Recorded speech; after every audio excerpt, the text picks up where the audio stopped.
Alright, I'm back. Awesome sauce.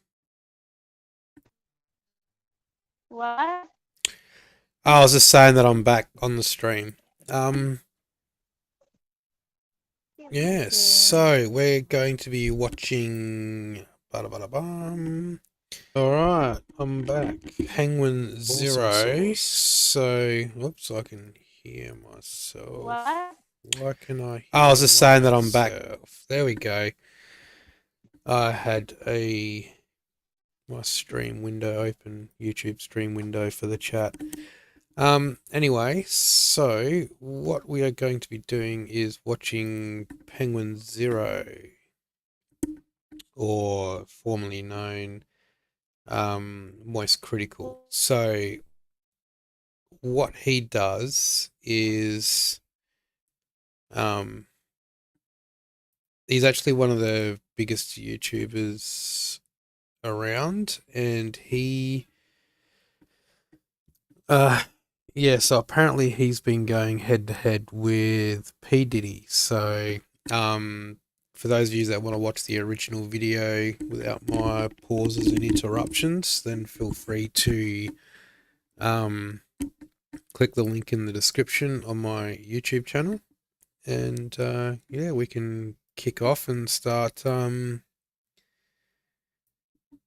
watching.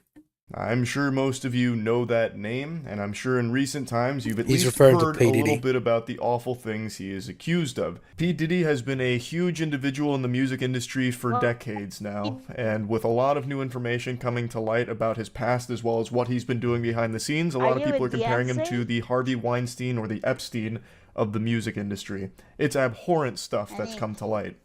And in recent times he's become known as the Diddler. And you don't want to fiddle with the diddle.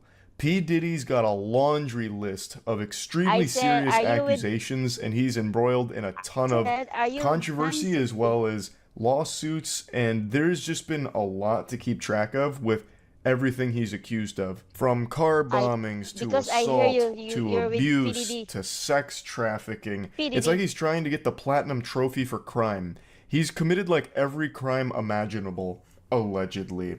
It's scary stuff.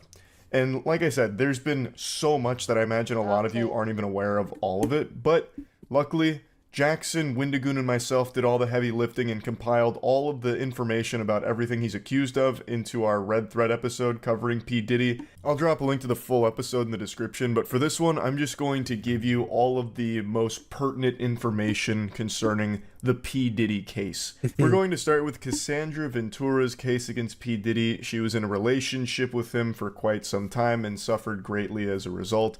It initially started with P. Diddy signing her to his record label, Bad Boy Records. He signed her for a 10-album record deal, which is a ton. 10 albums is more than probably most artists have ever put out. Yeah. Unless you're someone that's just using AI-generated music, it's hard to just shit out 10 albums. That's a lot.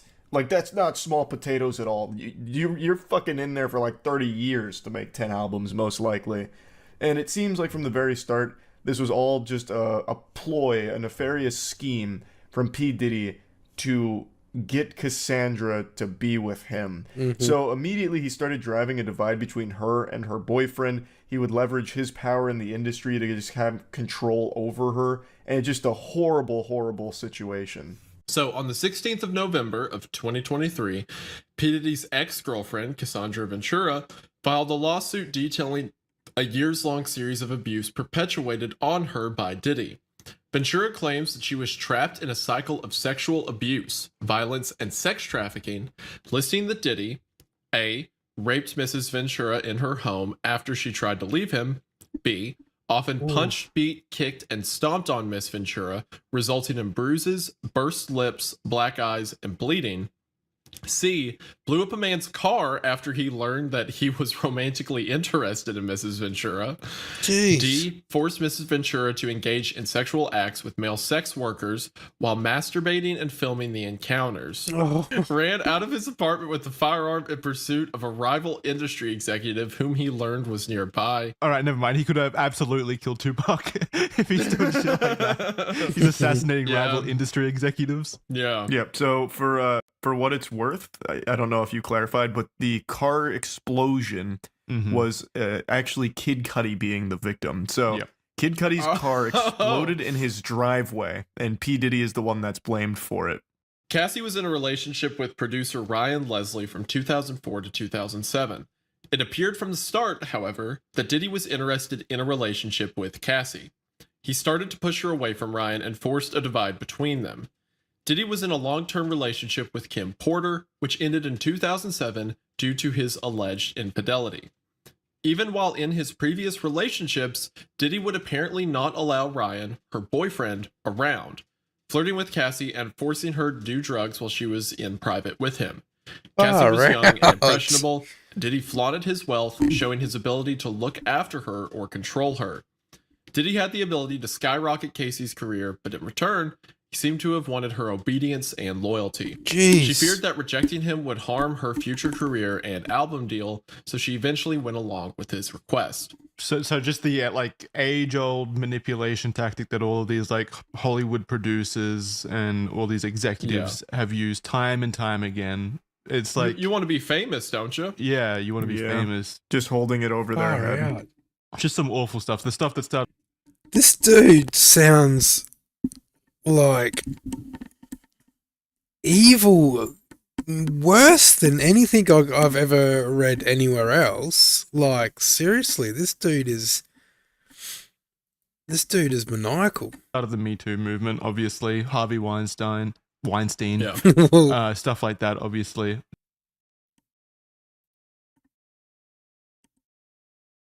Just massive amounts of pervasive corruption that's kind of systemic in all those entertainment industries.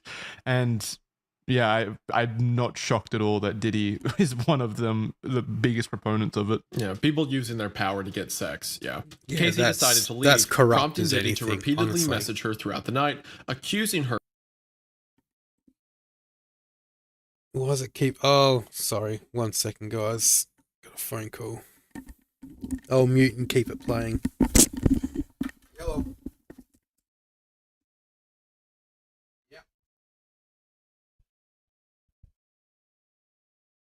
of leaving him high and alone. Imagine getting those kinds of messages and these actions from what is ostensibly your boss, because he is. Yeah. He's a boss. Come back, frowny face. Yeah. Alone. I'm all alone.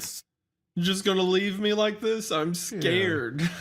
I'm high and I don't want to be alone. Why have you never messaged me like that, The Charlie? phrase of that did seem kind of juvenile, accusing her of leaving him high and alone. Like, Yeah. I'll start sending you those text messages, Jackson, when I'm Yeah, out, thank like you. at a bar. It's like, Jackson, I'm so lonely. Where are you? why didn't you come? Why aren't you here? Where's my Yeah. hug? Yeah, where's my hug? But it's a little funny that someone whose whole mantra is like, as a big tough and rumble rapper, part of Yeah. the lawsuit is that he had a cuck fetish, you know? Yeah. Like- I mean, that's how that always goes, right? It Like, does, I feel like yeah. we see that a lot with like these perceived powerful people, like strong guys. It's always like, well, he actually really like to watch me fuck other dudes in front of him. Happens all the time. Oh yeah, yeah. You think you're tough? You think you can take my girl? I bet you'd like to. Why don't you do it right now? Go. There she is. You think you're so tough, huh? Why don't you fuck my girl? Oh, you think you're such a fucking tough guy, huh? In 2007, there was another instance where Diddy paid a promoter to create a fake flyer for a party supposedly hosted by Casey. This provided her with an excuse to travel to Miami and away from her boyfriend. Casey was unnerved by Diddy's ability to manipulate others into lying for him, and she felt extremely uncomfortable with the entire situation. This guy had a fake flyer to have her fly down. This is the most like high school, Elaborate shit, like, just so he wouldn't feel yeah, yeah. lonely. Casey This alleges is- that Diddy or his management controlled every aspect of her life. He introduced her to a lifestyle permeated by drug use, which contributed to her compliance. He insisted This is evil as... Like, P. Diddy is so evil. My gosh. He created a fake flyer to make sure that a woman would leave her boyfriend and travel to some fake event to get her away from the boyfriend so he can have his way with her. That's diabolical. Insisted that she refer to him as Pop Pop, a term she called her grandfather. Fucking Yeah. disgusting. Yeah. Gross. Oh, Gross. yuck. Diddy would have his personal staff accompany Casey during all of her day-to-day activities, and even some of her medical records sent to his email address. What? The example listed in the lawsuit is from when Casey suffered memory loss, possibly due to injuries from abuse and/or drug abuse. When she had an MRI, her results were sent to Diddy and not her. What? Diddy also made Casey get prescriptions from his doctor in her name for medication that he was addicted to when he exhausted his own supply of pills. God, that's Kinda so- like Lex Luthor. He's Yeah, like that's getting all fucking just constant drug. Diddy would often show spouts of incredibly violent fits of rage, apparently beating Casey multiple times each year, leaving bruises all over her body. Jeez. He would go to extensive lengths to hide evidence of this, like having Casey hide away in hotels for days while she healed. She recalls after one particular party in which Jay-Z was named as being in attendance, that Diddy kicked and hit her and forced her out of a vehicle on 5th Avenue in New York City. She got a cab to take her to her apartment, but was so traumatized and afraid of Diddy that she had the realization that she could never tell anyone due to how influential he was in the music industry. Where Diddy Far out. discovered that Casey had a conversation with another music producer at a party in Los Angeles in 2009. Casey wanted to discuss her career with the producer. In response, Diddy abruptly removed Casey from the party and departed in a car.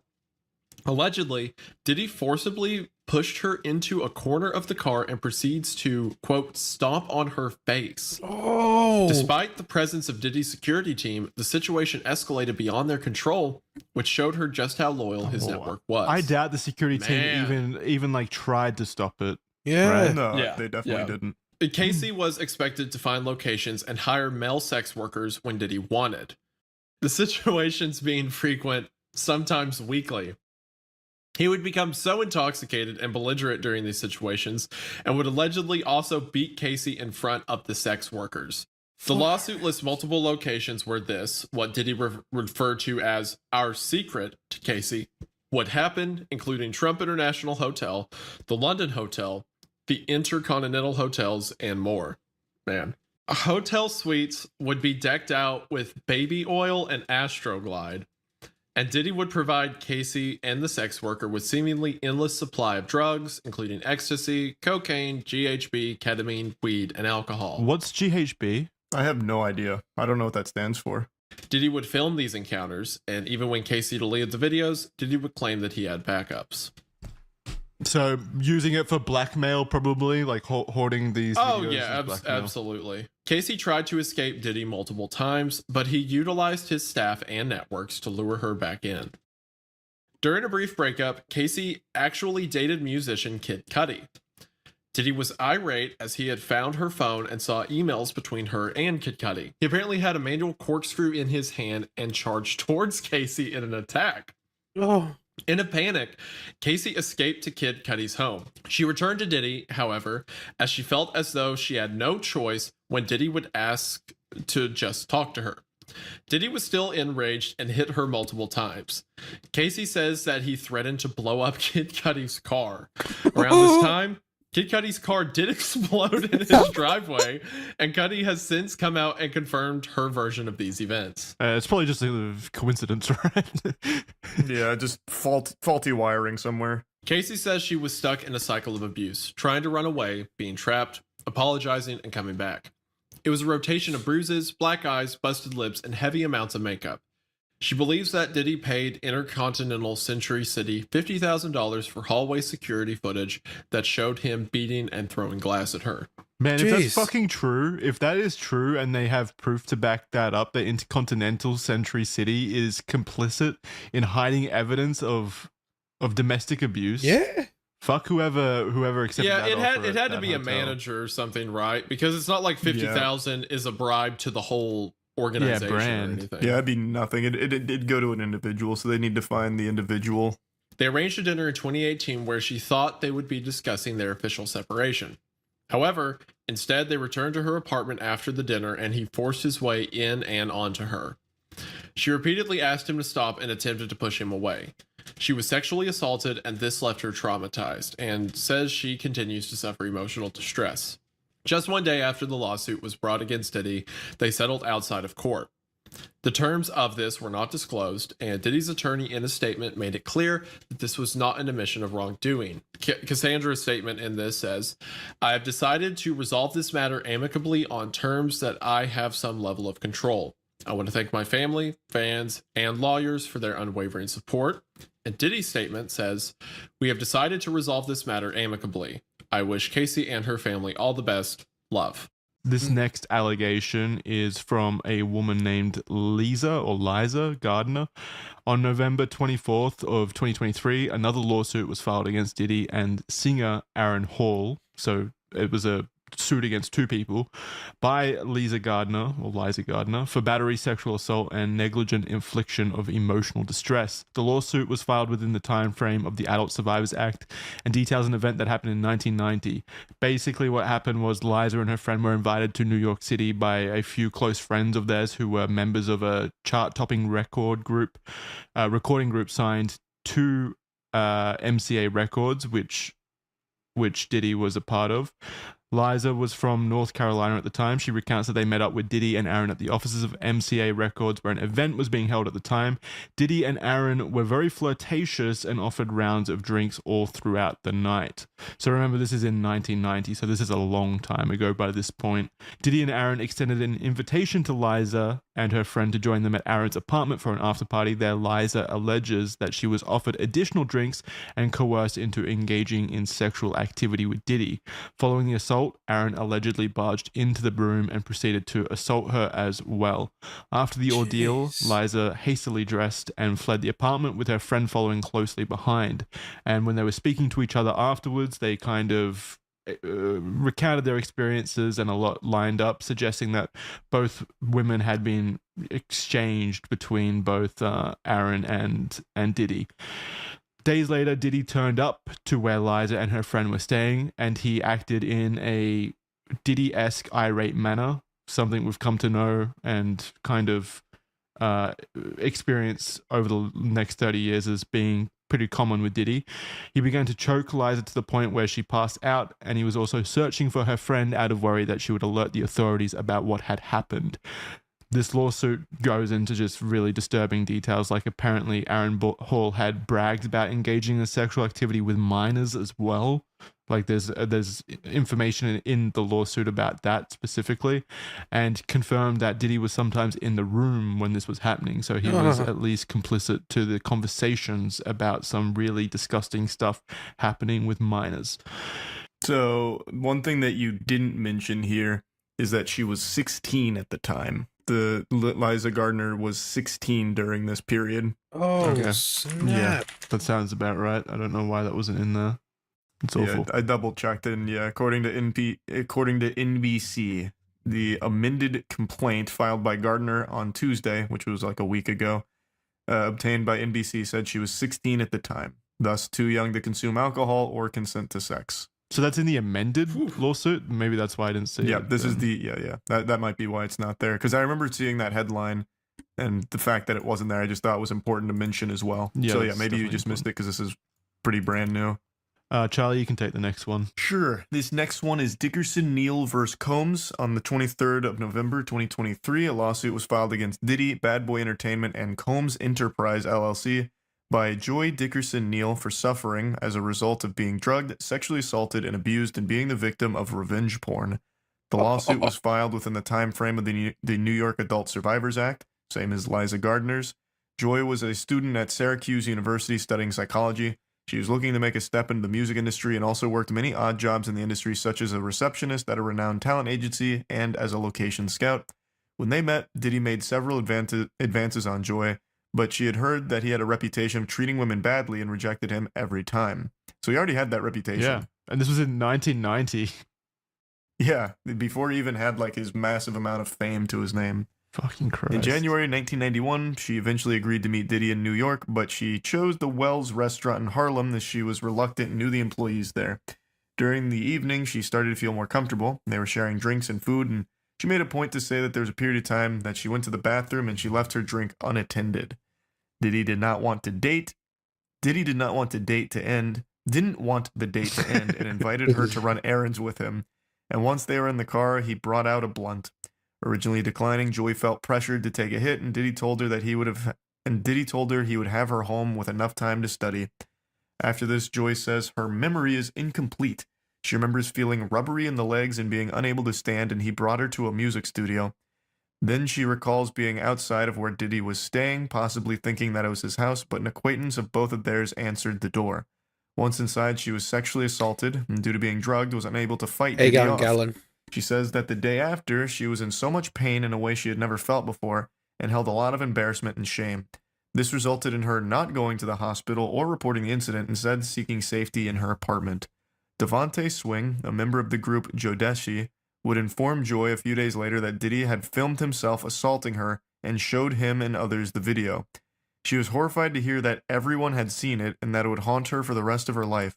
Joi recalls that Devontae wanted to speak up about it, but was scared that the band would lose their record deal as they were in the midst of recording their album Forever Lady. Holy shit. So they saw this video, still didn't do anything about it, and he is bragging about assaulting her and filming it. Well, not just bragging about it, they showed the video. Yeah. They was just willingly showing these to people in the industry. Again, it's just...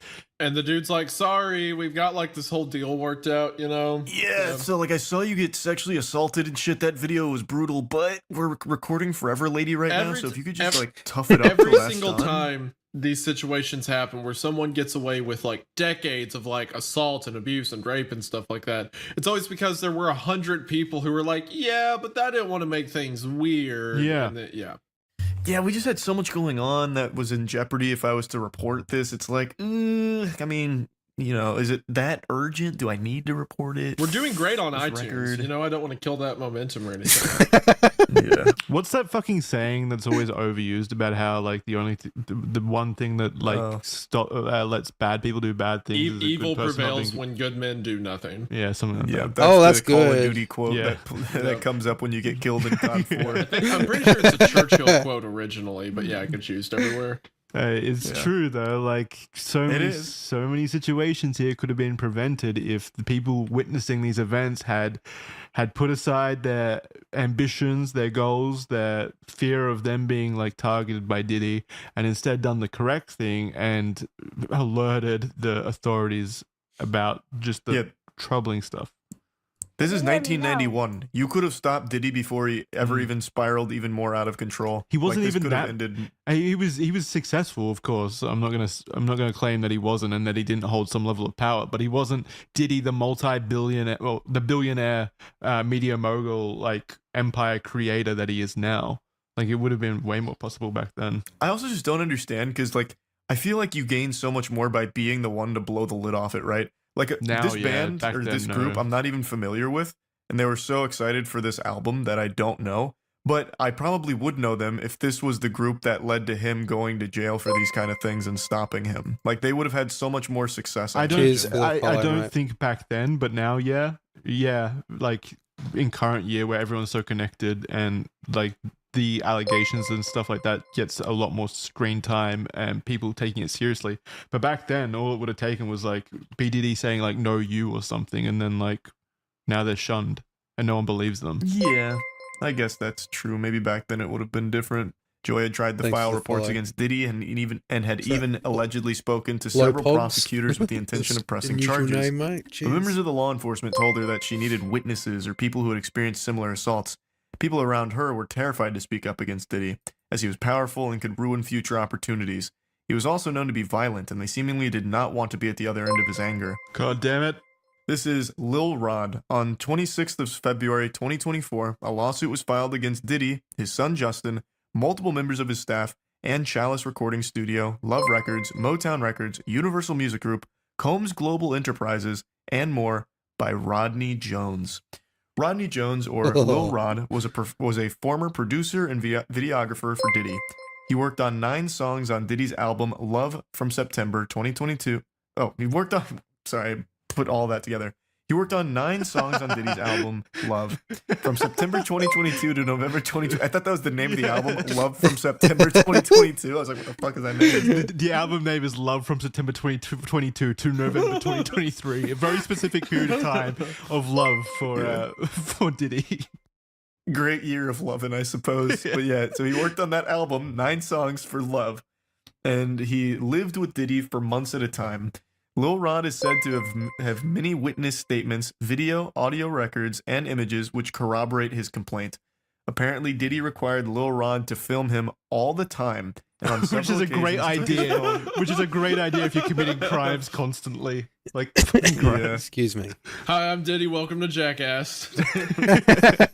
make sure you film this. What a Yeah. fucking idiot. Of course, it's not idiocracy though, it's confidence. That's what's annoying about this to me, is he's not an idiot. Well, he is, but he's not an idiot in this way. He's just extremely confident that he's not going to be caught and no one will, like, you know, care. That's what's so annoying. It's his ego. Yeah. Yeah. So on several occasions, took his phone and recorded himself. So he started vlogging his own shit too. Yeah, great. This has resulted in hundreds of hours of footage and audio recordings of Diddy, his staff, and guests engaging in illegal activity. Lil Rod claims to have irrefutable evidence of the acquisition, use, distribution of ecstasy, cocaine, GHB, ketamine, marijuana, and mushrooms. The displaying and distribution of unregistered illegal firearms, case 124CV 01457, document 1, filed on 2/26/2024. Page 7 of 738. You don't need to read a it lot of specifically. You could have just said it's Well, no, just in case anyone wants to check out the case number and they're only listening via audio, so they can go ahead and quickly remember that case number. Mr. Combs providing laced alcoholic beverages to minors and sex workers at his home in California, New York, the U.S. Virgin Islands, and Florida. Man, they got him in 4 different places, handing out beer to kids. Keep in mind, he wanted all of this documented. Him lacing alcoholic beverages and giving them to minors and sex workers at his homes. Do you think he was doing it to, like, jerk off to it, like he was proud of what was happening, or was he actually, like, gonna use it in promotional footage or something? You think he was jerking off to videos of him hanging out with his friends and stuff? Like, I don't know why he'd even want any of it recorded. Like, there's nothing that you could use that for. Like, oh, I want to. Hey, Lil Rod, can you pull up that party from like 2 weeks ago? I want to see me give this kid some beer again. Well, like, hey, what, like I don't understand. No, maybe it's when he's feeling lonely. He looks back at it and sees all the fun times he had with his friends. He probably wanted to do like some video with it, or like Yeah, be like a like, rap no, video. this is my life. This is what it's like. This is the lifestyle, you know, like. I don't know.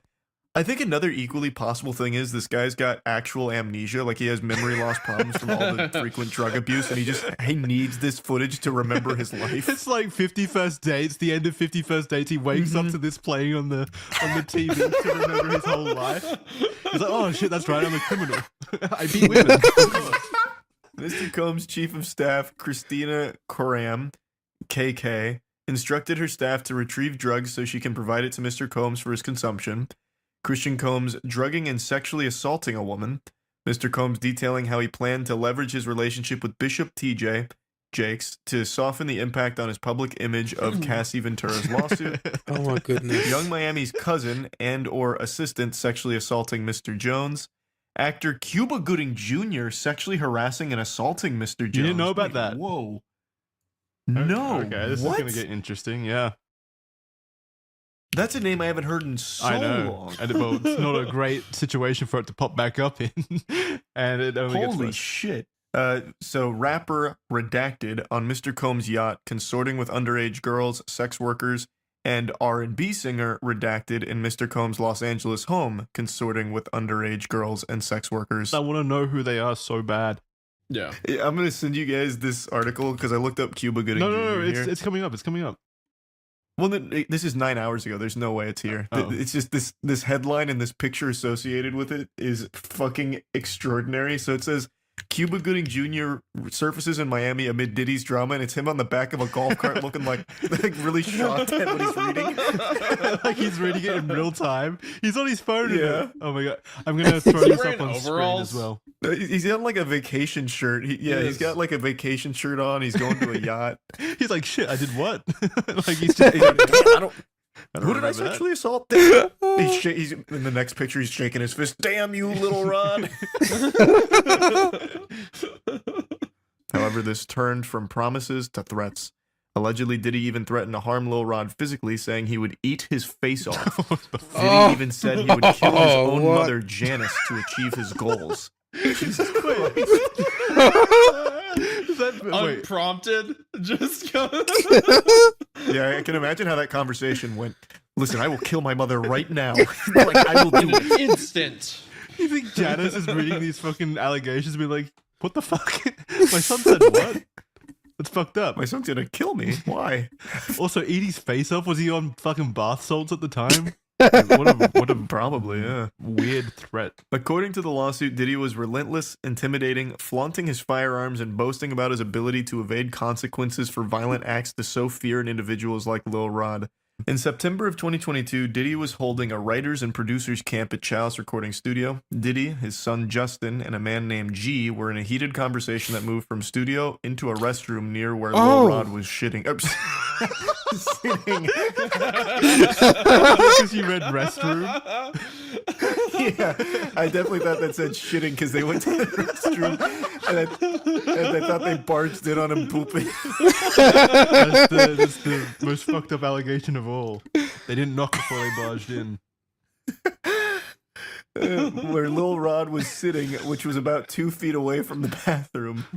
He then heard multiple gunshots ring out. According to Lil Rod, a crowd gathered outside the restroom, and when the door opened, Diddy and his son walked out, and G was lying on the floor in the fetal position, bleeding from his leg/hip area. Lil Rod ran to G and began applying pressure on the wound and demanded that someone call for an ambulance.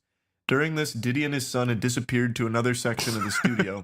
Lil Rod was told by Diddy to inform the police that he was not involved in the shooting at all, and was instead instructed to lie that G was shot standing outside the building in a drive-by incident. G would What? certainly not play along with that, though, right? Wouldn't he be like, no, I got shot by him? Maybe he was afraid of getting shot again by fucking Yeah, That's true. Diddy. Who knows? I'd totally point That the is super finger. true, and there's pictures of the aftermath here.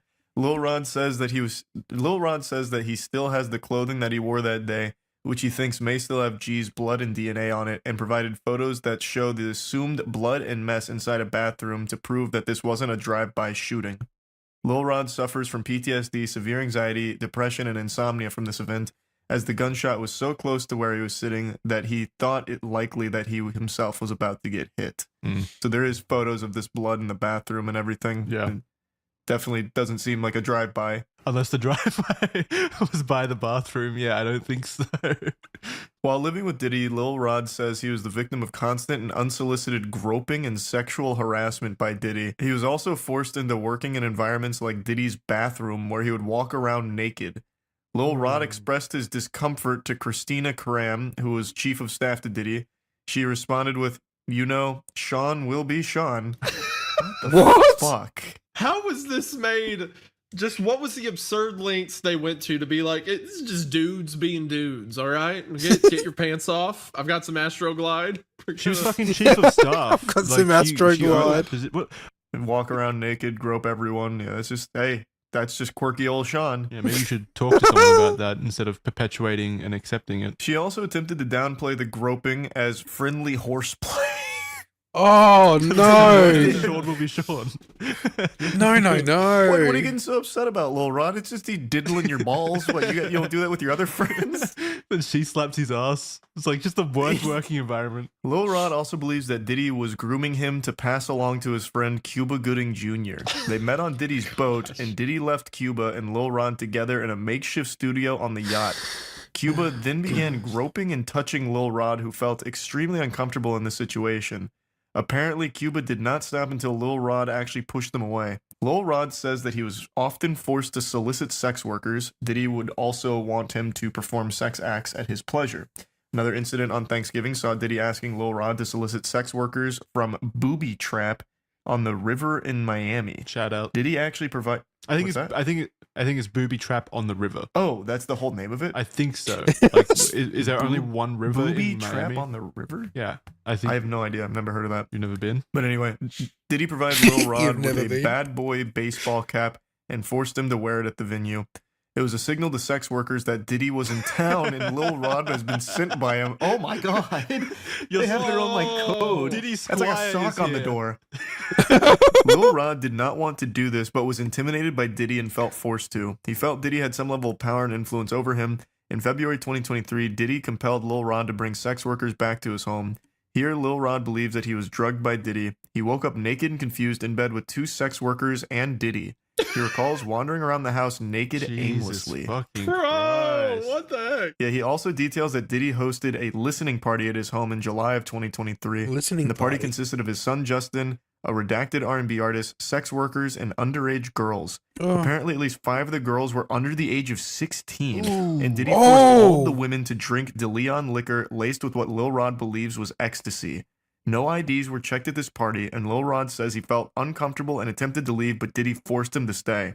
Lil Rod says that there were many people of power that attended these sponsored events and listening parties at Diddy's home that should or would have known that the underage girls were present.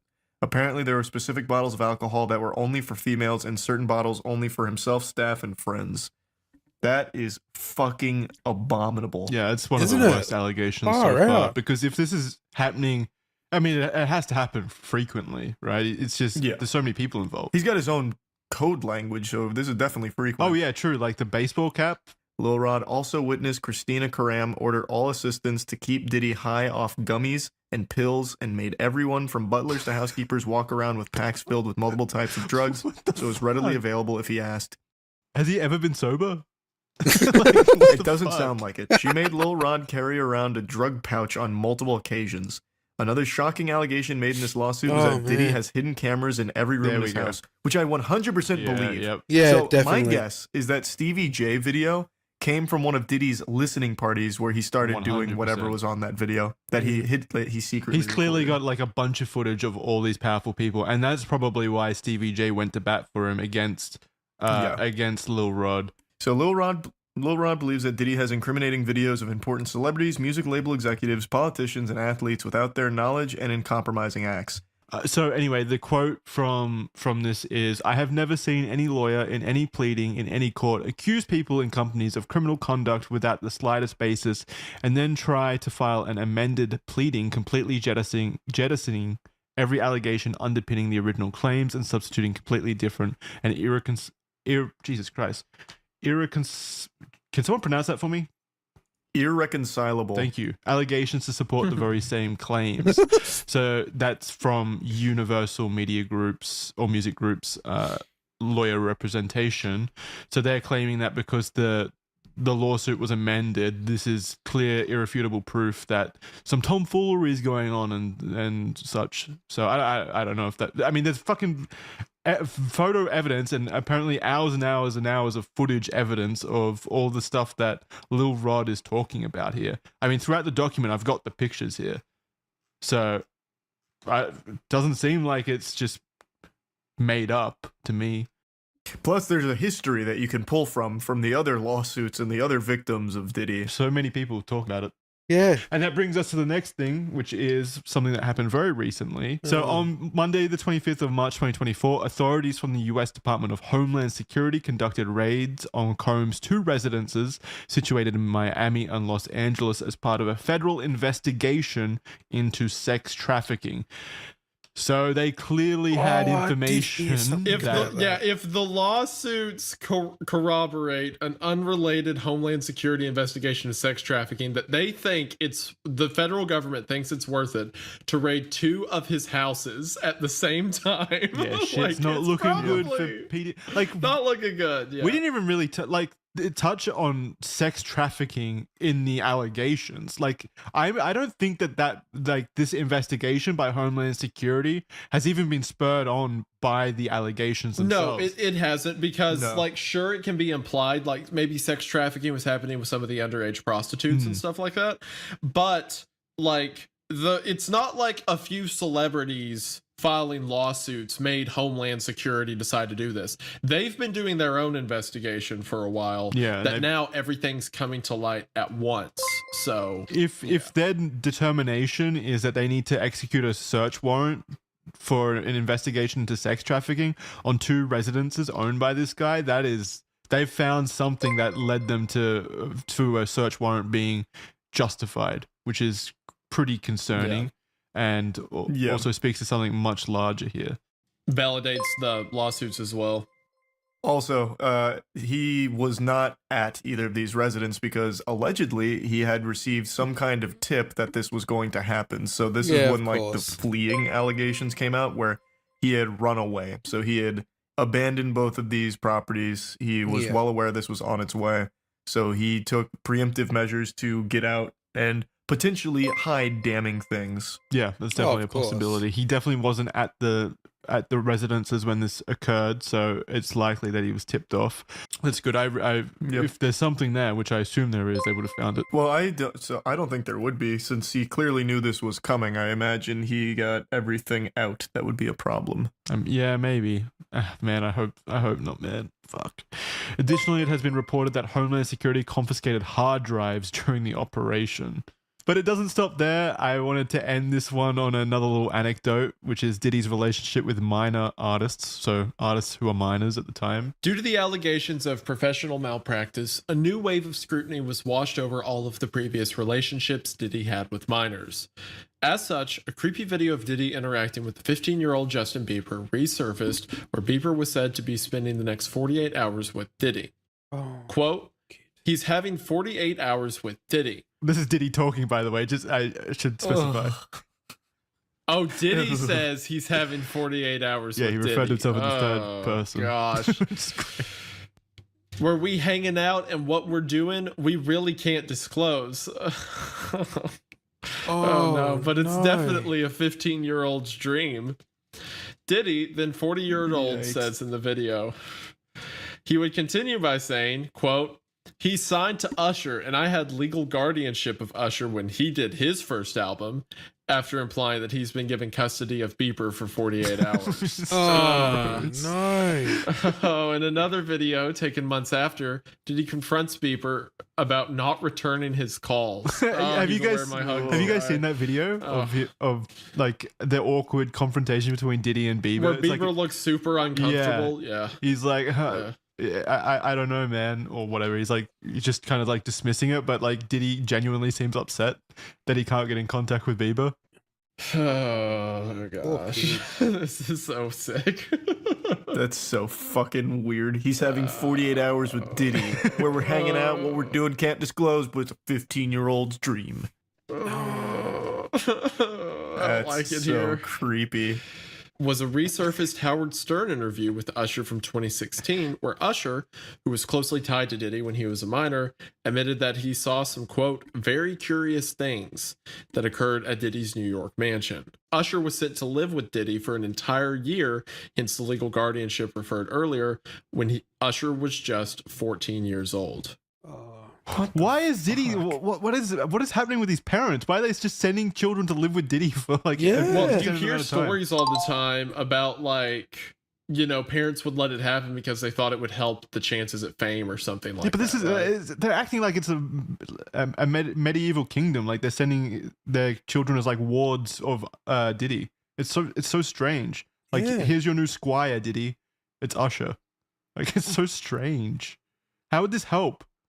How would this help like launch a career? You can still work with him without like having to live with him. All right. I just don't understand how that even happens in the first place.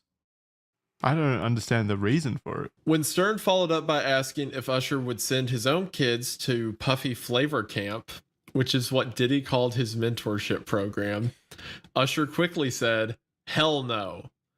Puffy Flavor Camp?" What the fuck? He would have kids come live with him and said it was Puffy Flavor Camp. He's the king of branding. Like, what? I don't know, man.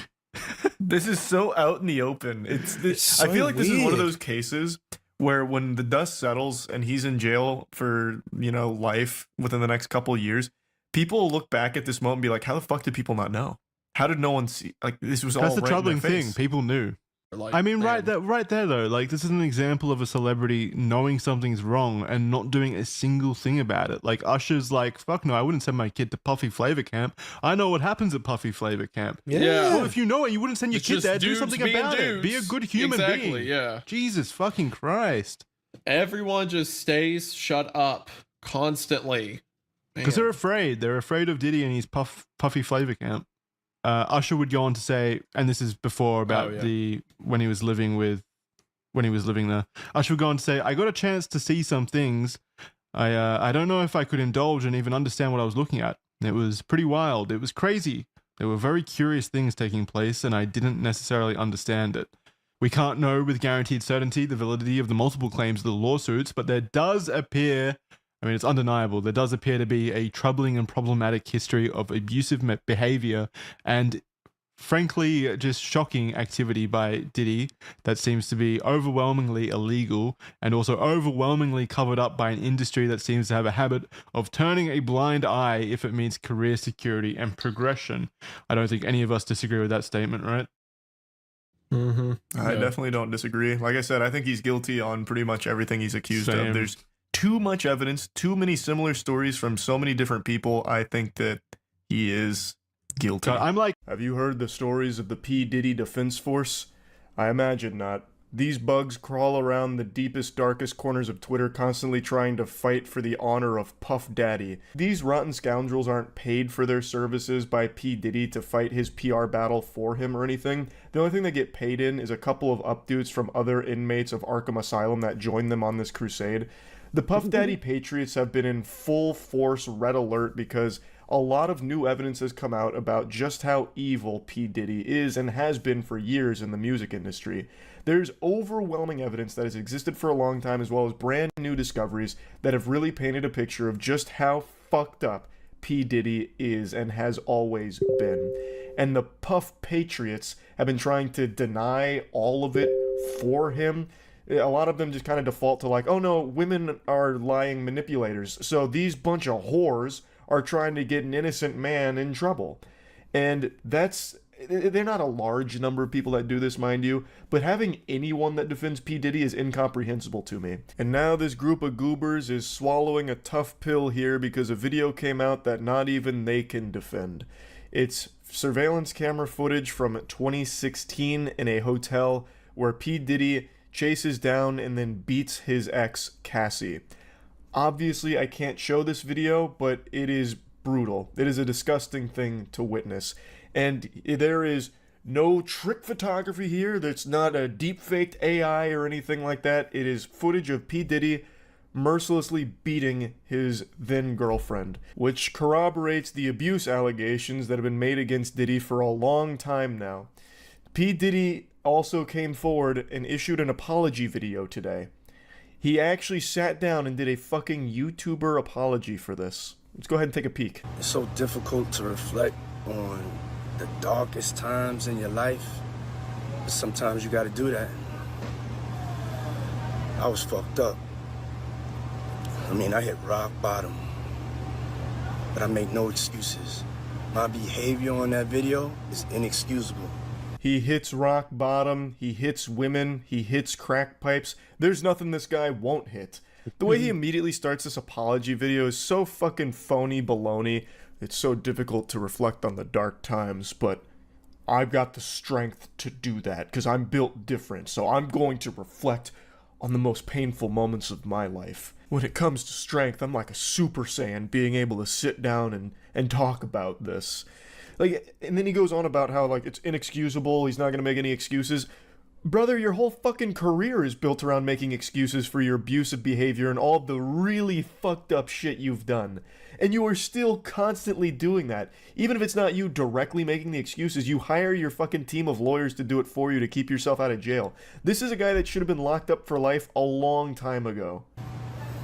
I take full responsibility for my actions in that video. I'm disgusted. I was disgusted then when I did it. I'm disgusted now. Turn yourself in then. You take full responsibility for it, you're that disgusted, walk to the nearest police station and turn yourself over. Although I'm not even sure if the police department would do anything about it, they issued this statement once the video started to go viral. They said, "We are aware of the video that has been circulating online allegedly depicting Sean Combs assaulting a young woman in Los Angeles. I've said this before and millions of people have said it millions of times before me. But the word allegedly does so much heavy lifting in this day and age, it's fucking crazy. Like, I know why they use it in the legal sense, but, like, we all just watched P. Diddy beat Cassie. And he himself came forward to confirm that it was him beating Cassie. Yeah. And they still use the word allegedly. That is, like, actual Looney Tunes level cartoonish dog shit there. You can just drop that word. The video has been circulating online depicting Sean Combs assaulting a young woman. Like, there's no gray area here. He has confirmed it. Everyone can see it in the video, but whatever. We find the images extremely disturbing and difficult to watch, and the office added that it would not be able to take action against Combs. If the conduct depicted occurred in 2016, unfortunately, we would be unable to charge as the conduct would have occurred beyond the timeline where a crime of assault can be prosecuted. As of today, law enforcement has not presented a case related to the attack depicted in the video against Mr. Combs, but we encourage anyone who has been a victim or witness to a crime to report it to law enforcement or reach out to our office for support from our Bureau of Victim Services. Gotta tell you, sports fans, that bureau doesn't sound like it's doing a whole lot of service to the victims if it's going to say, like, oh no, your assault, that took place way too long ago. Our hands are tied. We're not doing anything about that. Move on. Like, that's not exactly the best service to victims. How is someone going to come forward and be like, look, I got beat by my ex in this hotel, and it was a traumatic experience that I've been quiet about for so long out of fear for my life. Is there something we can do about it? And they just say, nope. Now, this isn't Cassie that's approaching them, by the way. Like, this video wasn't released by Cassie or her team, at least not from what I've been able to tell. I get the statute of limitations. Like, I do understand that in certain contexts, but when it comes to, like, assaults, like brutally beating women and just all kinds of things, like violent crimes, I would imagine there shouldn't really be an expiratory period there, like it's a fucking loaf of bread, like a Best Buy date that you have to act within this window or else that's the end of it. Now it's kaput. He just gets away with it. I think it's super fucking stupid. I went and I sought out professional help. I had to go into therapy and go into rehab. Oh boy, I'm starting to tear up now. Yeah, this is some heavy stuff here, P. Diddy. This is tough. Would you like a side of French fries with that? Like, what the fuck, man? Why is he trying to summon the wambulance here? He tries to tell his own little sob story here about how it was so hard for him. Wah, wah, wah. I'm the real victim here, actually. It was tough for me, too. I highly fucking doubt he's done any therapy or any rehab or anything, because he has decades worth of allegations against him for these type of violent, abusive tendencies. And the allegations are backed by mountains of evidence and continue all the way to present day. So I highly doubt at any point in his life he's ever sought professional help for him being a violent maniac. Had to ask God for his mercy and grace. Don't bring God into this. I'm so sorry. But I'm committed to be a better man each and every day. I'm not asking for forgiveness. I'm truly sorry. It's so weird if he's that remorseful about the situation, why he didn't apologize back in 2016, why he tried to bury it to the best of his ability and deny all of the allegations and try and paint all of his accusers in the worst possible light to make it seem like they were untrustworthy and lying about the whole thing. It's so weird how all of a sudden now that the video is out there and it's irrefutable proof of all of these allegations made against him, that all of a sudden now he's got this real heavy burden on his shoulders and it's so disgusting and he's truly sorry for it. He's very apologetic. It's so odd that, like, now he's really apologetic about it, now that he's been caught. It almost seems really disingenuous to me. But anyway, P. Diddy is one of the most well-documented monsters in the music industry, and it is shocking that he still is not in prison. But with more and more evidence constantly coming to light about this guy, I'm optimistic that eventually justice will be served here. But anyway, just wanted to give you a little update to what's going on with P. Diddy here. The apology video, if I was to put that on the YouTuber apology tier list, that would be a strong F. Fucking terrible. Absolutely atrocious. That's about it. See ya. It's finally happening. P. Diddy has been arrested. Anything is possible! This is a moment for celebration. For so long, P. Diddy has gotten away with heinous crimes that tons of people knew about. From car bombs to assaults to sex crimes. It's like P. Diddy was going for some kind of high score, trying to catch every possible crime like a Pokemon. He has terrorized the music industry for decades and ruined so many lives. In recent times, the evidence against him to support all of the allegations that have existed for decades has been overwhelming and led to a large investigation against P. Diddy, and now it looks like we're reaching the climactic finale with him being arrested. When this story broke last night, the indictment was sealed, but this morning they said, "Open the gates. Let them see." To sum it up, he has been charged with sex trafficking by force, transportation to engage in prostitution, and racketeering conspiracy, alleging he ran an enterprise that engaged in sex trafficking, forced labor, or kidnapping, arson, and other crimes.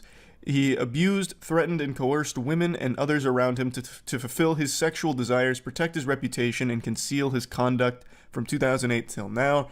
The allegations mirror 11 civil complaints filed against him since 2023.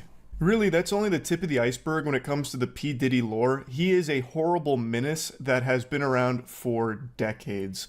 Also mentioned is that he had thousands of bottles of lube and baby oil that were seized from his home during those raids as part of his freak-off supplies. He also had tons of narcotics as well.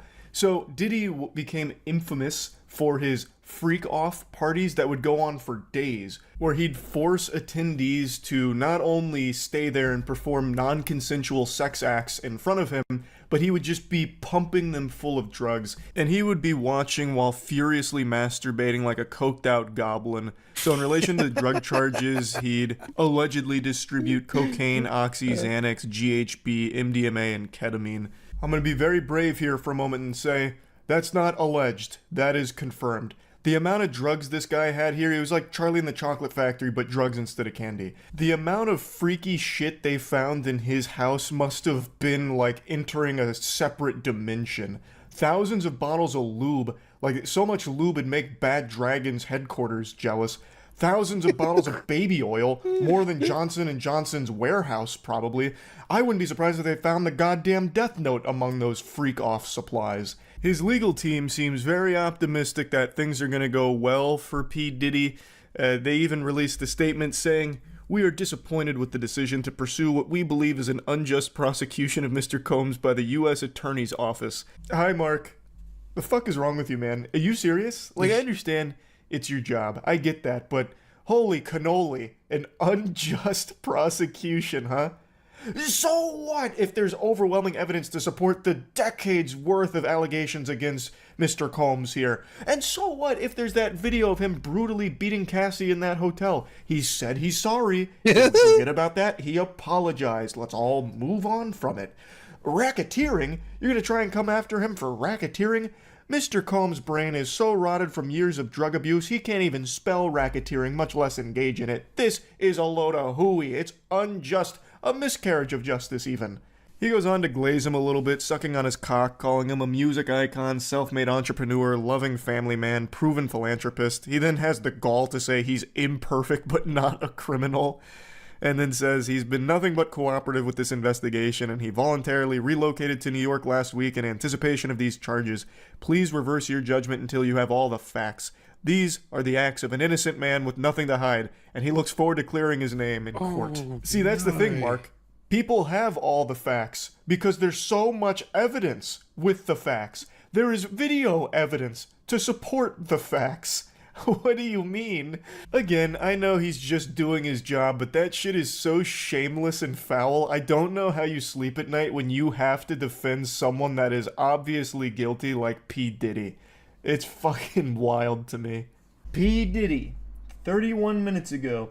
Sean Combs arrested in Manhattan after grand jury indictment. They done caught the diddler.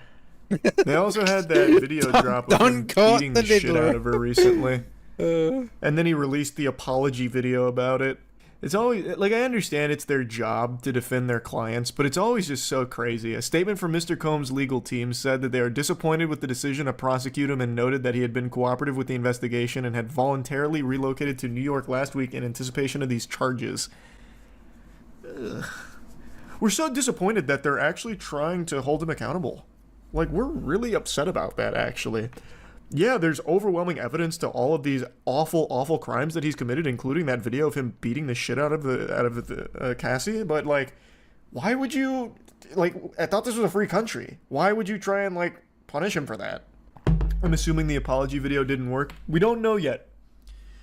We don't know. Maybe they'll send the apology video out to the powers that be, and they'll be like, wow, he is reformed. This is a good man. We can't punish him for... He's changed. He has changed so much. Look at this apology video and how sincere it is. We're dropping the charges. I was up. I mean, I hit rock bottom. But I make no excuses. My behavior on that video is inexcusable. I take full responsibility for my actions in that video. Now, Combs, It takes... I'm not going to show any of that. It's brutal. It takes a big man like Puff Daddy to take full responsibility after saying he's going to make no excuses and immediately starting the video with an excuse about hitting fucking rock bottom or whatever. Yeah. Ah, man. A beacon of strength, really. It took a lot. A lot of courage for that apology video. I respect 50 Cent being a massive hater and selling the documentary Diddy Do It. 50 Cent has been, like... I would say an elite level hater of P. Diddy for quite a while. I don't remember how long ago this was, but there's a comment he left on an Instagram post of Diddy's that I think about from time to time and giggle on. It was P. Diddy riding a bike, and 50 Cent left the comment under it saying, "We all know there's no seat on that bike." That shit, like, I was grabbing my belly when I first read that one. I thought that was so good. Earlier this evening, federal agents arrested Sean Combs based on a sealed indictment filed by the SDNY. United States Attorney for the Southern District of New York, Damian Williams, said in a statement, "We expect to move to unseal the indictment in the morning and we'll have more to say at that time." Federal grand jury in Manhattan returned an indictment against Combs, which set in motion his arrest. The charges remain sealed. Oh, keeping him a mystery right now. A little loot box of charges here for him. What was the name of his camp for kids? Where you, like, brainwash kids and shit? Was it Puff Daddy Pastry Parade or something? What the fuck was it? Puff Daddy Love Care? Oh. Puffy Flavor Camp. That's what it was. the singer and producer. Puffy Flavor Camp. That's right. Basically, like, abducted kids. That's exaggeratory. He didn't, like, abduct them himself. But that shit was foul.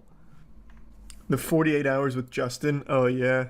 The P. Diddy clip with Puffy Flavor Camp. He was like, I don't remember the whole. I'll pull up the clip, I guess, in a second. But there's a clip where there's an interview, and he's like, no. Justin's got 48 hours with Puff. He's got a 48 Puffy hours. No interruptions. It'll be good for him or something. It's so weird. Yeah. Fucking diddler. In plain sight.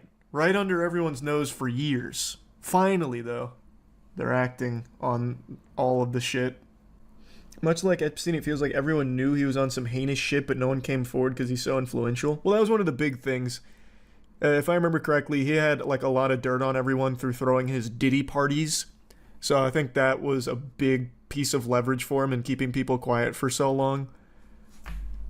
But yeah, tons of people knew all about Diddy and the terrible shit.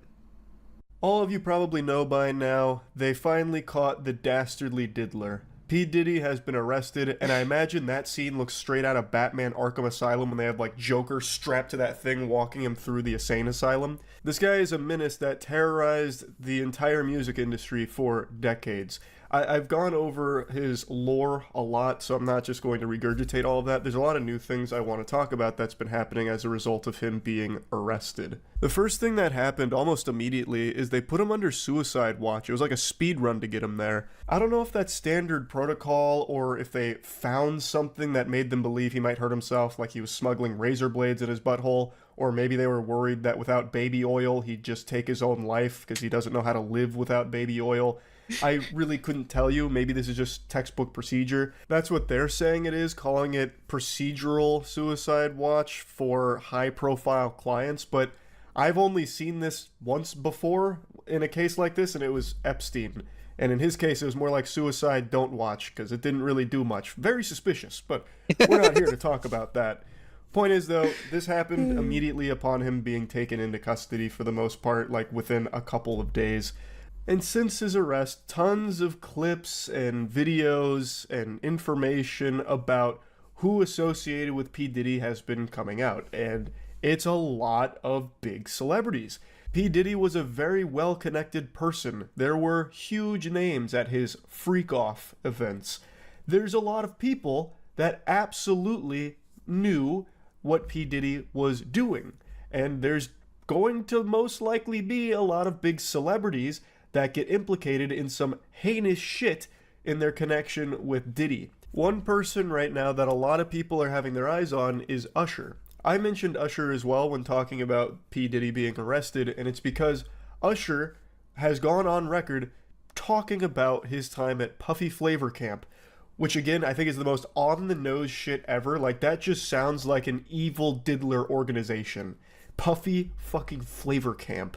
So anyway, when Usher was a kid in the 90s, he lived with P. Diddy for a year at this Puffy Flavor Camp, and he went on Howard Stern's show and talked a little bit about his experience, kind of vaguely, but mentioned multiple times that there were things going on that he just couldn't understand, and probably shouldn't have been experiencing. When asked if he would send his kid to a Puffy Flavor Camp, he said, hell no. This is someone who lived through the evilness of P. Diddy and did nothing to prevent everyone it has from happening skeletons to in others, their closets, like Justin Bieber, another Puffy Flavor Camp veteran. A lot of Bieber clips have surfaced from when he was a kid in Hollywood, and it is fucking foul. Not just in relation to P. Diddy, but in general, the way Hollywood, like, openly sexualized him as a kid is absurd.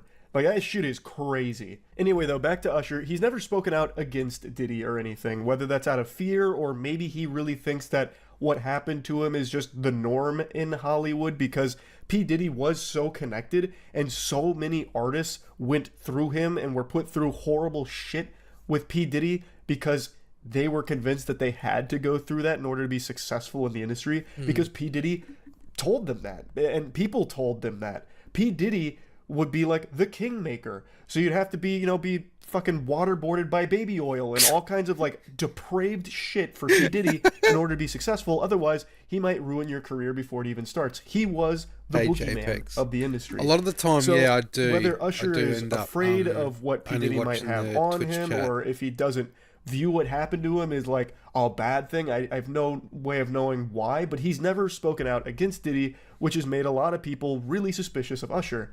And then yesterday, he deleted all of his tweets. He then put out a quick statement saying, account got hacked and damn y'all ran with it, crying emoji, crying emoji, crying emoji. See you tonight. I mean, I don't think there's anyone on the planet that believes that. You'd have to get up pretty early in the morning to try and pull this fast one on someone. Like, who in the world would take that hook, line, and sinker? You're telling me a hacker went on your Twitter and the only thing they did was secretly delete all of your tweets? Who was the hacker? Your PR manager? What? Usually when an account gets hacked on Twitter, two things happen. Either it starts spamming slurs and like unhinged tweets, or it starts promoting crypto scams. Why would someone hack him just to scrub his Twitter from potentially damaging tweets that might be used as evidence potentially? Like, the timing of that makes no sense. That must be like the most helpful hacker of all time. Who hacked this guy? Captain America trying to protect him or something? Like, what? I can confidently say that's a load of baloney. I love some of the right things there. that he is some comes dirty out with, barnacles. man. They're so Usher funny. did not get hacked. But maybe there's a chance he himself didn't go through and delete them. He might have had one of his managers do it. Like, that's possible, I guess. But either way, it doesn't matter. It was a conscious decision to go through and scrub his Twitter. It had to be. That's the only thing that makes sense. Diddy gets arrested, and then a few days later, his whole Twitter account is scrubbed, and he had a very close relationship with Diddy. I mean, that's super suspicious. And then to try and claim that it was a hacker who did it secretly, like, what? It just doesn't add up. It doesn't add up. Now, there was another celebrity who also scrubbed her Twitter, and it's Pink. I saw her name floating around in regards to like scrubbed Twitters as well, where people were claiming Pink had just scrubbed all of her tweets as well because of Diddy's arrest. So I looked into that because I never heard about Pink and Diddy being close or anything, but I also wasn't the most tapped into Hollywood and the music industry connections. And what I learned is that Pink didn't just scrub her Twitter in light of Diddy's arrest. She actually deleted all of her tweets back in February. So 7 months ago she did that as a way of just stepping away from social media because she said she didn't enjoy it. Okay. I have to say, Pink, no. I'm sorry, Charlie. I really don't think Pink would have anything to do with it. I know she comes across rather butchish and stuff, but still, I don't know. There could be some other reasons behind why she deleted her social media, but I don't think that she, I don't think she would have anything to do with the like Diddy Fiddler or whatever you call it. So it doesn't sound like it has anything to do with Diddy. And from everything I've looked at, she's never like been publicly around Diddy. Like it doesn't seem like they're friends or anything. I can't find anything of her talking positively about it or attending one of his freak off events or anything. You know, I don't see any connection like that. So I don't think she deleted her tweets because of P. Diddy. I do believe Usher did though. I don't think it's some kind of coincidence that his Twitter account gets mysteriously hacked and he has all of his tweets deleted after P. Diddy's arrest and after the public becomes really well aware of how many people P. Diddy was close with. That just, something smells a little fishy there. So I think this is just the beginning of celebrities and P. Diddy like putting the spotlight on the awful shit that they were all privy to. Like I said, P. Diddy is a very well-connected person for decades. Apparently, he was also a big enthusiast of filming some things at these events and would use some of it as like dirt on people that attended them, and that'd be another way he'd use to keep people's mouths shut about some of the stuff that would happen there. But I do think that the tapes will probably get confiscated at some point, and I think that information will probably lead to a lot of celebrities getting into some big hot water. Now, there is a celebrity that I haven't mentioned yet that has been in the spotlight a little bit as a result of P. Diddy being arrested, and it's Kevin Hart. So, Kevin Hart I've heard about is in him. a P. Diddy video. At one of the freak-off events, Kevin Hart is there. And people are claiming that after P. Diddy got arrested, Kevin Hart closed all of his restaurants. Kevin Hart has a fast food chain called Hart House, and they are claiming that he shut down all of those restaurants as a result of P. Diddy being arrested, trying to like get ahead of it. But from what I can see, he actually closed down those restaurants a week before P. Diddy got arrested, so Yeah. that might not be the reason for it, but it also could be, because I think everyone knew this day was coming with P. Diddy getting arrested, because so much evidence has been coming to light so quickly. So there is still that chance, but I do think it's more likely Kevin Hart shut them down for other reasons outside of that, and that Kevin Hart is probably still guilty of some horrible shit at these P. Diddy events, but I don't know if that was the reason behind closing down the restaurants. Again, though, I do don't think think there's so. going to be a lot of information that comes out about a lot of celebrities as a result of P. Diddy's arrest. So, Hang on, just wanted to give a Aussie. little update here because there's a lot happening quickly when it comes to P. Diddy and this arrest. So, that's about it. See ya. I'm following the Diddy case very closely. I think this is a super serious one that's up there with like the same level of Epstein almost. And in following the case so closely, where I have peepers on it at all times, I'm also following his lawyer pretty closely. So I've watched every interview that his lawyer has Thanks, done. Fat Good old Larry. Mark, a real patriot. The majority of what Mark says is just boilerplate standard lawyer lie speak, just a bunch of babble where when confronted with questions, just basically deflects it or reshapes it. So if he's confronted with a question about the case, he will do his best to steer it differently. So in one interview, someone asked him point blank what he thinks about the video that shows Diddy beating the shit out of a woman. And he says, yeah, that's bad. He basically just says, like, it's not good, you know, beating women, boo, I'm not a fan of that. But we have to remember, he's not being indicted for beating women. Wow, Mark, checkmate. Right, you are. We do need to keep that in mind. Surely this video evidence of P. Diddy beating the shit out of Cassie has nothing to do with anything else. You've nailed it, worse Phoenix, than right? that, You're a though. real It's what he's shining been star, indicted Mark. for. And that's kind of what he does. He'll take things, be like, oh yeah, no, beating women, not good. But that is not what he's indicted for. In fact, they're coming after him for sex trafficking. Can you believe it? What nonsense. Yeah. It's ridiculous. And we're going to prove it in court. We'll give him the razzle-dazzle, a little bit of that slam jam, thank you, ma'am, and prove that P. Diddy is an innocent man. It's a bunch of fucking nothing. A giant nothing burger with the way Mark talks about it. I know he knows that P. Diddy is guilty, Thanks but he's to about to get a Post fat Post. paycheck for it. So there's not a whole Yeah, it's lot I good. want to talk about when it comes to Mark's interviews or statements, but there are 2 interviews I want to show you and really talk about because they are beautiful. So Mark's been getting asked a lot about the baby oil. Mark has to defend so many awful, fucking heinous, and downright weird things for his client, and he has to defend all of them, mind you, which includes the fucking baby oil. And the way that he tries to defend it is so silly. He is a fucking amazing clown. So if, like, this whole lawyer thing doesn't work out for him, or if he wants to retire and just, like, do something on the side, this dude absolutely needs to get into, like, honking his nose professionally, because this shit is great. They call them freak-offs. But, you know, back when I was a kid in the late 70s, they were called threesomes. If these are genuinely threesomes, how do you explain 1,000 bottles of baby oil? I don't know where the number 1,000 came. The U.S. Attorney said it. I can't imagine it's thousands. I mean, you know. There's already so much to unpack there. He is trying with a straight face to say that the freak-off parties are just threesomes. Brother, open your eyes. There are videos from some of the freak-offs, and it's a lot different than what you're trying to paint it as here. That is just so disingenuous and delusional. I get that it's his job, Oh my god. but man, don't insult the intelligence of every human being on the planet.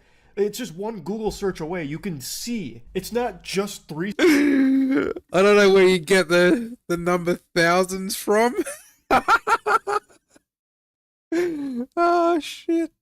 Threesomes, and Goober here is trying to pull the wool over your eyes by trying to convince you that it's just threesomes. Well, back in my day, we used to call that a threesome. Now all of a sudden it's a freak-off or some shit. Like, what are you talking about? It's so dumb.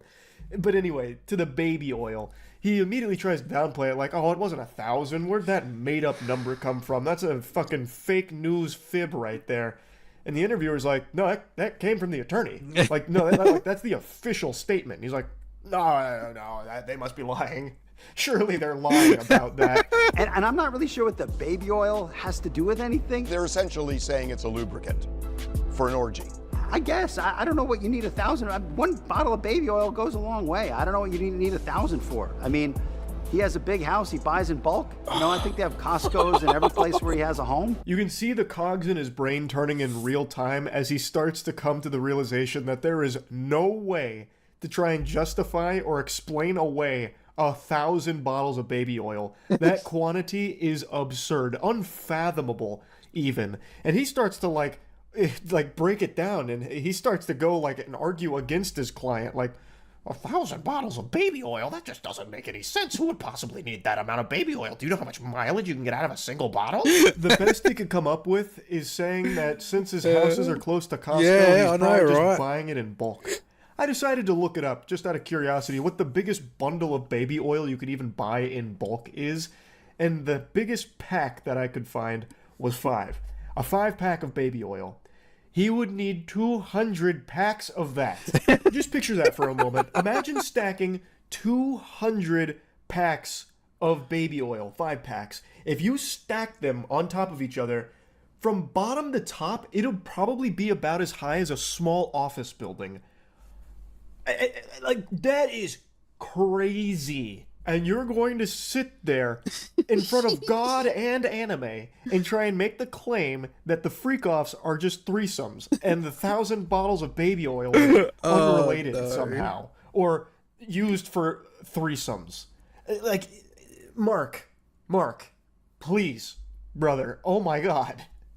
I mean, have you sat in a parking lot of a Costco and see what people walk out of there with? Not 1,000 bottles of baby oil. I don't think it was 1,000. I think it was. Let's just say it's a lot. okay? No, that's not okay, Mark. Why don't we use the actual U.S. Attorney's report on how much baby oil they confiscated from his property? You can't just wipe your ass and throw that number away because it makes your client look like an even bigger psychopath. You can't do that, Mark.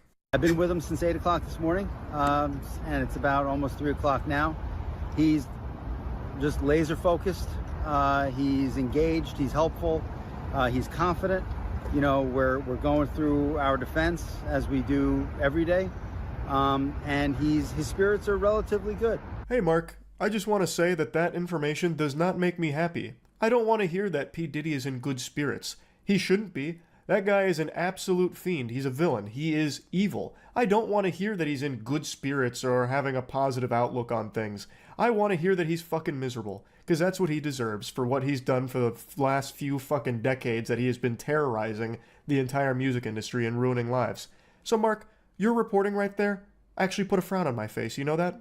I want you to know that. How do you explain the baby oil and the lubricants? 1,000 bottles of baby oil. I don't think it was 1,000. I think it was a lot.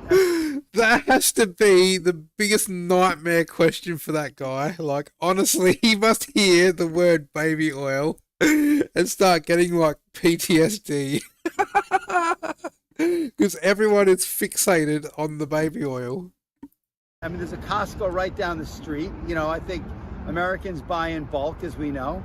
And, you know, this is consensual adults doing what consensual adults do. You know, we can't get so puritanical in this country to think that Not somehow under sex is a bad thing. 16-year-old girls is if it was, there'd be no more drugging people. them. He's really sticking to the Costco theory here. Just Allegedly. sit outside of Costco and look what people come out with. It's crazy stuff. I'm sure he's not the only person to walk out of Costco with 1,000 bottles of baby oil. That's definitely the normal thing that happens. And then he tries to put a spin on it that it was consensual adults engaging in sexual activities.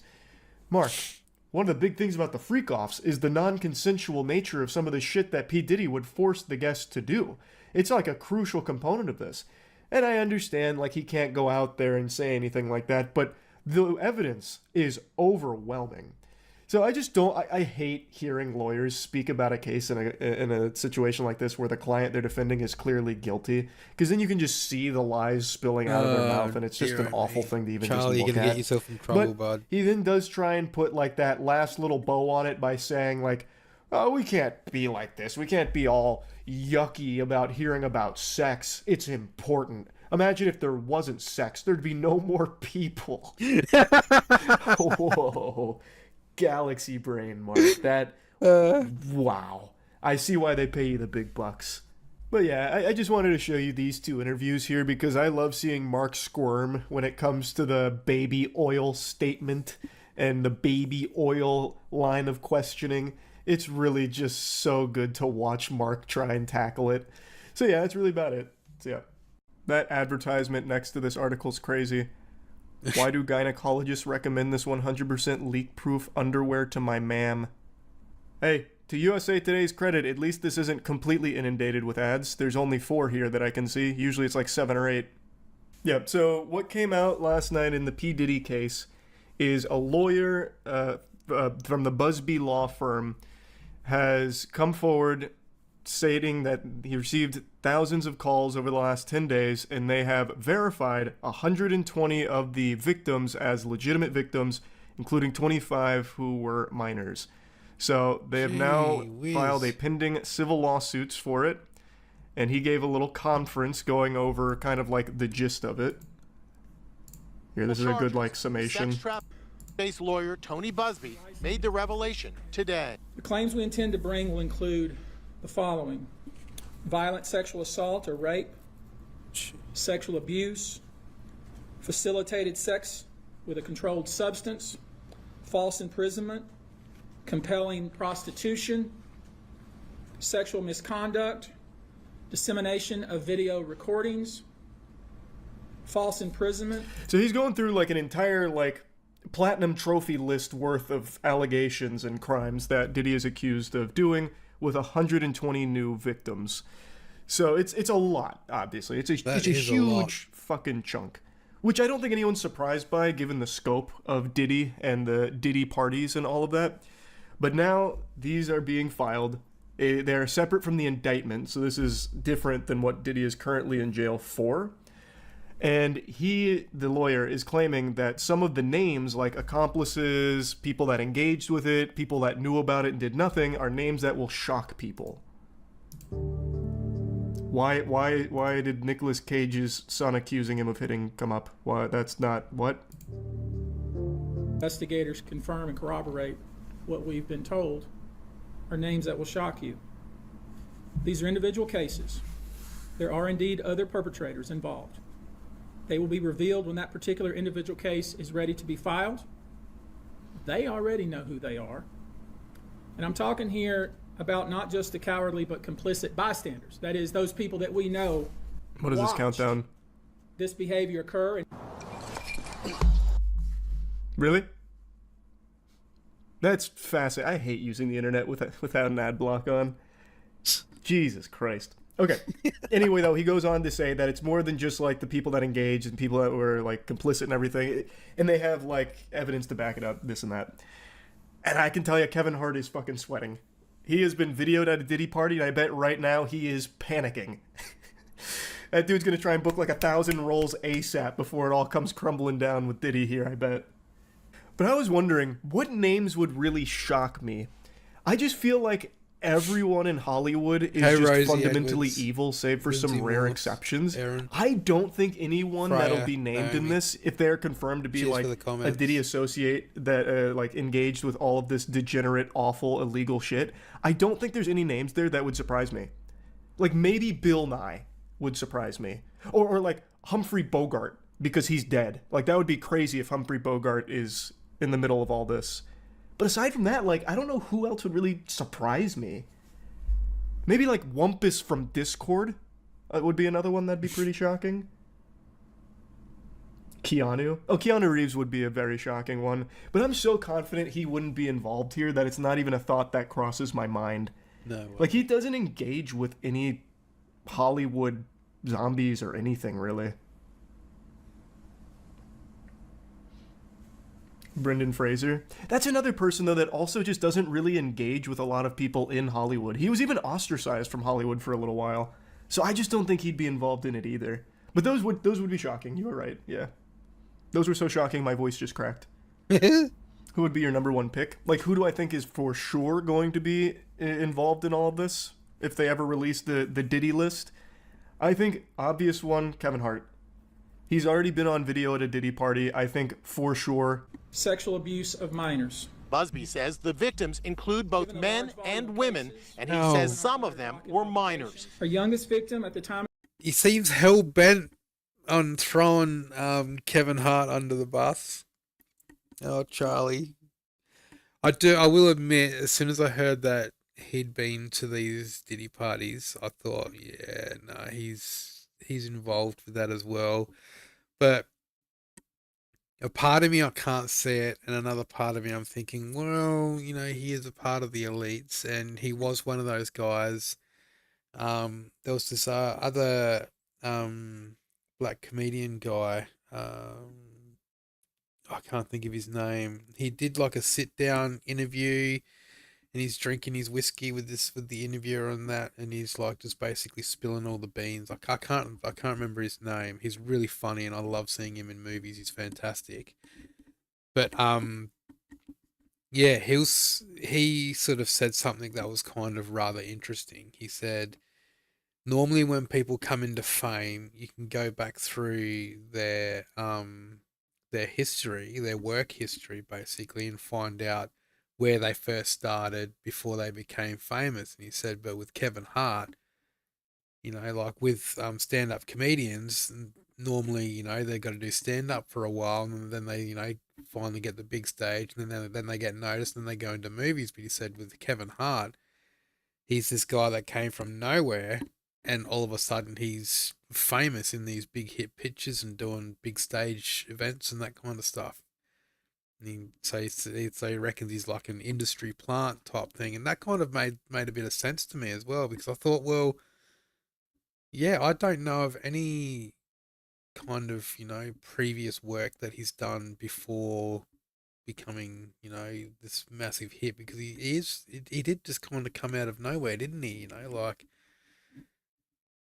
it's quite interesting. So, yeah, I sort of understand where Charlie's coming from with that. So, a part of me's like, oh, I don't know, but another part's like, oh, yeah, well, he came from nowhere, and Time of the occurrence was you 9 don't years know, old. do you? We have an individual who was 14 years old. Jesus We have Christ. one Whoa, who was 15. whoa. Let's back that up. What was that? 14? And he says some of them were minors. Our youngest victim at the time of the occurrence was 9 years old. We have an individual who was 14 years old. Jesus We have Christ. one who was 15. 25 of the 120 individuals who are plaintiffs in these cases were minors at the time of the acts complained of. And he says there's evidence to prove it. You should know that more than 55% of the victims filed reported this conduct to either the authorities, that is the police, or to hospitals. Diddy is being held without. So 9 years old. 9 years old. Look at that face. That's the face of a monster. 9 years old. Far. we're going to see how this unfolds here, but he also mentioned in the conference they received 3,000 calls, and of the 3,000 calls, they verified, like they did their due diligence, according to him, verified 120 of them as like legitimate victims, and claims that they have a lot of evidence to support it. So it seems like there's quite a lot of weight to that. Like, it doesn't seem like just people trying to capitalize off Diddy for a payday. What it really seems like is now that this case has blown up, like the lid's been blown wide open, cat's out of the bag, everyone who has been a victim for so many decades is starting to come forward with their own accounts. Kind of like the March of the Treants against Isengard. So now they're all coming out, they're all talking about what happened, and apparently a lot of it's being verified. So, could be a pretty big deal. Do you think Bieber will talk? I think so. I think Justin Bieber is another, like, big victim in all. Oh, Bieber, that poor kid, honestly, like, I was never much of a fan of Bieber when I was younger, because his music was more tailored towards the women and all the girls and that, he's like, oh, Justin Bieber. So, the cool thing to do back then when you were a kid is like, oh, Bieber, it's gay music, you sort of don't really care.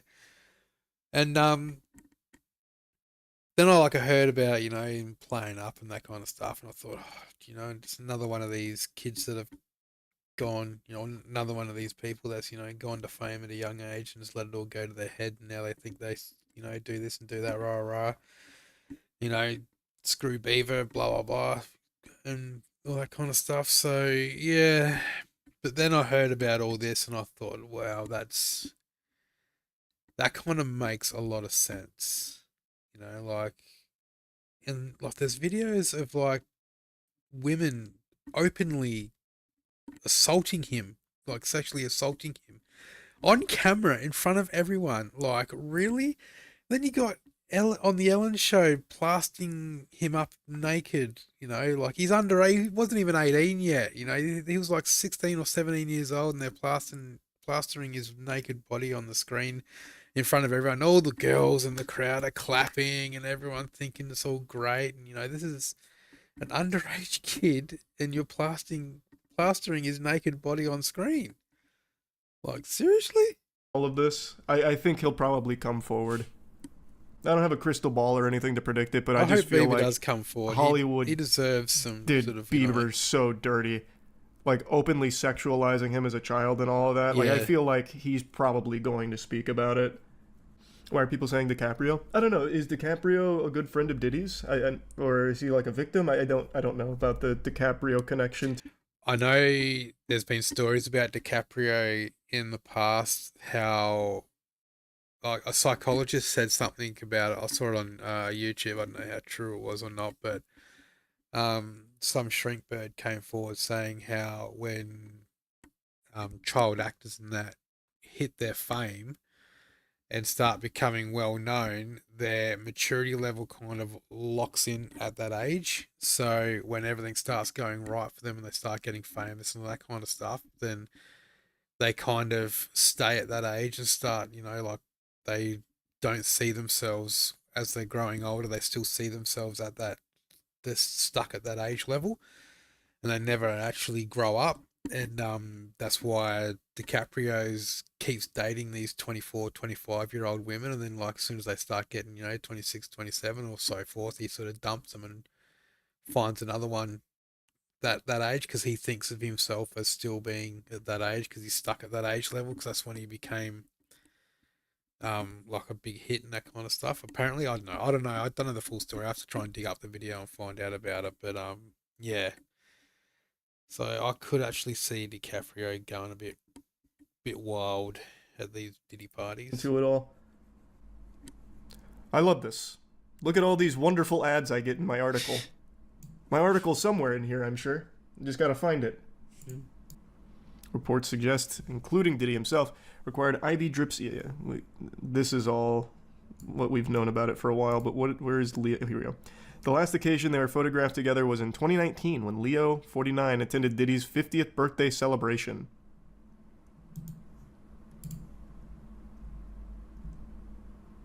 That's crazy. I clicked this link expecting it to have the photograph. What it did is it just linked me back to the same article I was reading to try and farm more ads off of me. You make me fucking sick, Irish Star. We'll see what comes from it.